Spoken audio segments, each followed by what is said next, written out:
Hai semua, sistem pentadbiran negeri-negeri Melayu tidak bersekutu 4.4.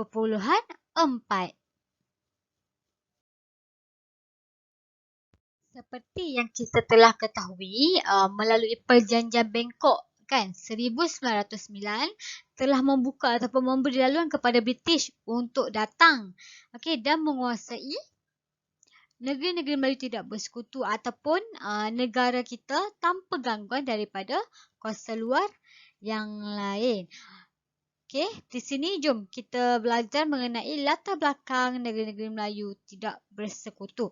Yang pertama ialah pentadbiran negeri-negeri Melayu tidak bersekutu ini bersifat longgar. Okey, dan tidak ditadbir sebagai satu unit pentadbiran yang tunggal. Maksudnya dekat sini, negeri Kedah ada rajanya, negeri Perlis ada rajanya, negeri Kelantan, Terengganu, Johor ada rajanya dan mereka diperintah secara berasingan. Baik, ciri yang kedua ataupun latar belakang yang kedua ialah tidak ada perjanjian khas bagi kewujudan gabungan ini. Okey, yang kedua. Yang ketiga, negeri-negeri ini terletak di bawah kawalan Gubernur Negeri-Negeri Selat. Cikgu dah pernah terang dah dalam video PDPR kita sebelum ni. Negeri-negeri Melayu tidak bersekutu berada di bawah kawalan Pesuruhjaya tinggi. Negeri-negeri Melayu bersekutu ataupun pada ketika itu merupakan seorang Gubernur Negeri-Negeri Selat. Baik, latar belakang yang keempat ialah raja di negeri-negeri Melayu tidak bersekutu ada kuasa yang lebih berbanding kuasa raja di negeri-negeri Melayu bersekutu. Dan kelima-lima buah negeri ini tetap sebagai sebuah negeri-negeri Melayu pemerintahan beraja yang bebas. Dan raja-raja tersebut mempunyai kuasa autonomi masing-masing. Macam cikgu dah bagi tahu, British pernah menyarankan untuk menggabungkan sistem pentadbiran ini tetapi gagal sebab raja-raja Melayu kita pada ketika dahulu, pada ketika itulah menolak ataupun menentang sekeras-kerasnya usaha British ini. Sampai di situ saja latar belakang negeri-negeri Melayu tidak bersekutu. Sekarang ini kita akan masuk kepada pentadbiran negeri-negeri Melayu tidak bersekutu. Jadi dekat sini kita akan lihat pentadbiran bagi negeri Perlis, Kedah, negeri apa lagi? Negeri Kelantan, Terengganu dan juga yang terakhir sekali ialah negeri Johor. Baik, kita lihat kepada pentadbiran di Perlis dulu, muka surat 97 dalam buku teks cikgu. Baik. Pentadbiran di Perlis, yang pertama, penasihat British terlibat secara langsung dalam pentadbiran. Dan British juga melibatkan pembesar tempatan. Dan di Perlis juga mempunyai majlis mesyuarat negeri. Yang dipengerusikan oleh Raja Perlis. Raja Perlis. Dan kaki tangan ataupun pekerja-pekerja yang bekerja di sektor awam. Contohnya macam guru, bomba, polis ataupun pegawai-pegawai kerajaan. Semuanya terdiri daripada kalangan orang Melayu. Buktinya, kalau ada pun mungkin sikit saja dalam 2-3 orang. Sebab ada bukti yang mengatakan pada tahun 1931 hanya ada 3 orang saja pegawai Eropah dalam pentadbiran di Perlis dan setiausaha kerajaan merupakan pegawai tadbir terpenting negeri ataupun kerajaan Perlis. Pentadbiran di Kedah pun lebih kurang juga macam dekat Perlis punya pentadbiran. Pentadbiran di Kedah, penasihat British juga terlibat secara langsung dalam pentadbiran dan melibatkan juga pembesar tempatan. Mereka akan bekerja bersama-sama. Tetapi di sini ada uniknya sikit di Kedah ialah Kedah tidak akan diserahkan kepada mana-mana negeri lain tanpa keizinan bertulis dibuat oleh Sultan dalam Majlis Mesyuarat Negeri. Dan Majlis Mesyuarat Negeri Kedah telah menjalankan pentadbiran sejak daripada 1905 lagi. Maksudnya sebelum daripada Perjanjian Bangkok lagi. Baik. Kaki tangan perkhidmatan awam pun terdiri daripada orang Melayu, tetapi dekat sini dia mention orang Melayu yang berkebolehan. Okey, dan setiausaha kerajaan merupakan pegawai tadbir terpenting.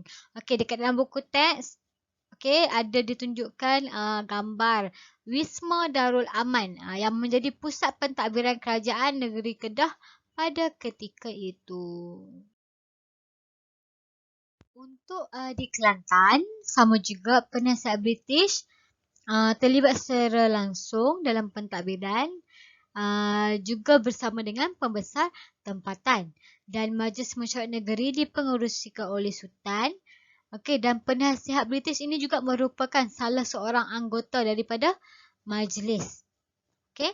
Dan kaki tangan perkhidmatan awam terdiri daripada orang Melayu. Macam kalau pegawai Eropah itu dihadkan kepada beberapa jawatan tertentu sahaja. Dan di Kelantan, Menteri Besar yang memainkan peranan penting dalam pentadbiran negeri. Okey, macam dekat Perlis dengan Kedah tadi, setiausaha kerajaan yang memainkan bukan memainkan, merupakan pegawai tadbir terpenting. Okey, tapi di Kelantan, okey, Menteri Besar yang memainkan peranan tersebut.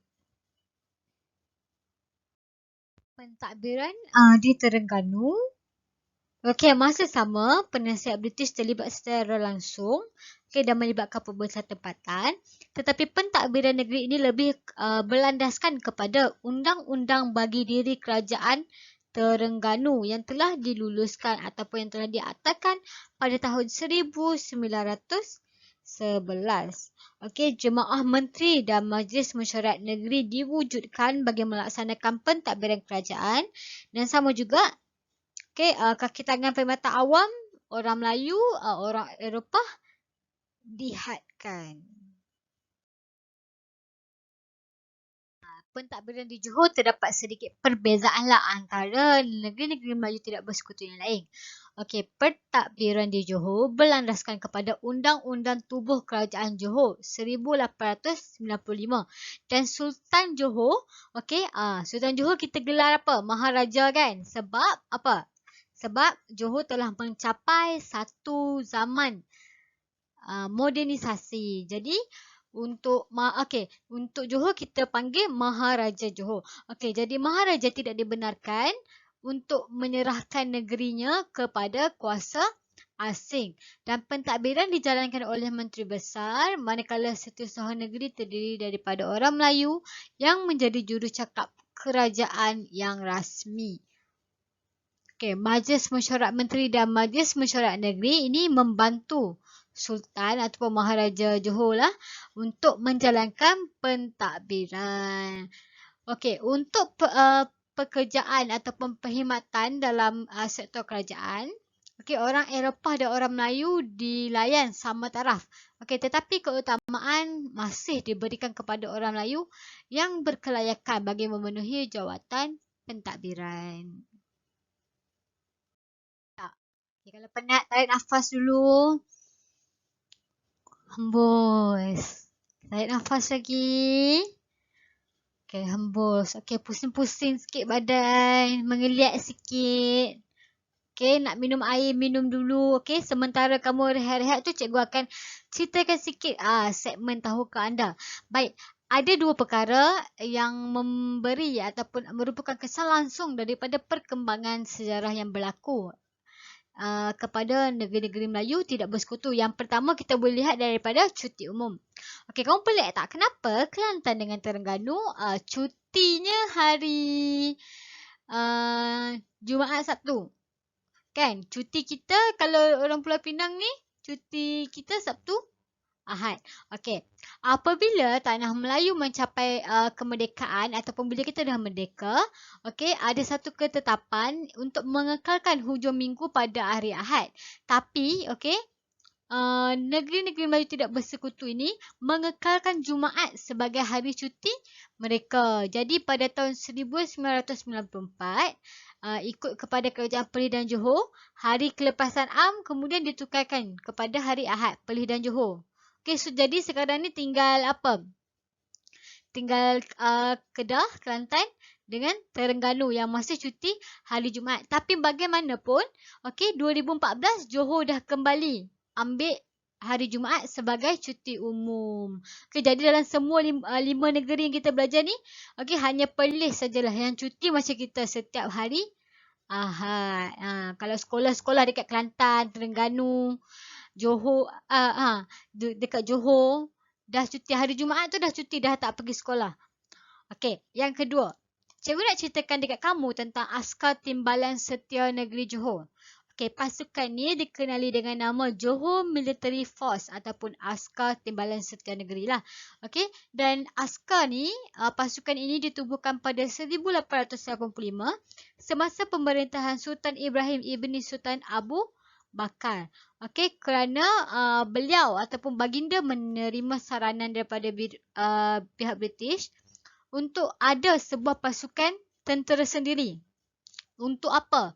Okey, untuk melindungi institusi diraja dan negeri Johor. Selain itu, askar ini ataupun pasukan ini perlulah memberikan perkhidmatan untuk menjaga keselamatan sultan dan keselamatan negeri. Dan mereka ini juga terlibat dalam perbarisan sempena dengan ulang tahun Raja di England pada tahun 1906. Dan pasukan tentera ini masih kekal sehingga ke hari ini.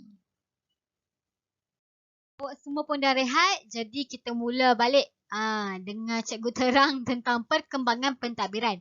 Perkembangan pentadbiran negeri-negeri Melayu tidak bersekutu, kita boleh lihat daripada 3 perkara. Iaitu pengekalan kedudukan sultan, yang kedua ialah penerusan sistem pentadbiran tradisional, dan yang ketiga ialah pengenalan birokrasi barat. Jadi jom kita tengok satu persatu. British mewujudkan negeri-negeri Melayu tidak bersekutu ini kerana apa? Kerana masih adanya pengekalan kedudukan sultan. Kerana sultan masih kekal sebagai puncak kuasa ataupun individu tertinggi di dalam pentadbiran negeri. Sultan juga mempunyai kuasa dalam hal ehwal agama Islam, dan juga adat istiadat Melayu. Selain daripada sultan, siapa lagi yang dikekalkan? Selain daripada sultan, kedudukan pembesar pun dikekalkan. Walaupun mungkin bidang tugasnya telah berubah kan. Sebab tadi macam cikgu dah terang, banyak pentadbiran, pembesar melakukan kerjasama dengan pihak British. Cuma kurang dari segi pelaksanaan bidang sahaja. Dan pembesar tak lagi mengutip cukai dan pajak seperti sebelum ini, tetapi mereka memperoleh ataupun diberikan allowance dan juga pencen. Sebab dulu, untuk orang dulu-dulu, pembesar, bukan untuk orang dulu-dulu, untuk pembesar ketika dahulu, mereka perlu mengutip cukai dan surat pajak, dan itulah merupakan wang yang akan mereka peroleh untuk meneruskan kelangsungan hidup. Cuma bila pihak British datang, pembesar tidak lagi boleh mengutip cukai dan pajak. Sebab itulah mereka diberikan allowance dan juga pencen. Kedua, penerusan sistem pentadbiran tradisional. Pembesar Melayu menjadi peneraju sistem pentadbiran negeri. Dan sistem pentadbiran tradisional macam contoh sistem jemaah menteri, majlis mesyuarat negeri kan, majlis negeri, dan peraturan-peraturan yang dulu kan kita dah belajar tentang undang-undang tubuh kerajaan kan. Semua kerajaan ada undang-undang yang tersendiri. Jadi undang-undang tersebut masih diteruskan walaupun mereka telah menjadi negeri-negeri Melayu tidak bersekutu. Dan pihak British membantu mereka melalui peminjaman pegawai daripada perkhidmatan awam negeri-negeri Melayu bersekutu dan negeri-negeri selat. Negeri-negeri Melayu tidak bersekutu ini juga mempunyai sistem perkhidmatan awam yang tersendiri. Dan contohnya ialah kerajaan Kedah buat perjanjian dengan British. Dan dalam perjanjian itu menyatakan bahawa semua jawatan perkhidmatan awam hendaklah diisikan dengan pegawai Melayu Kedah sahaja.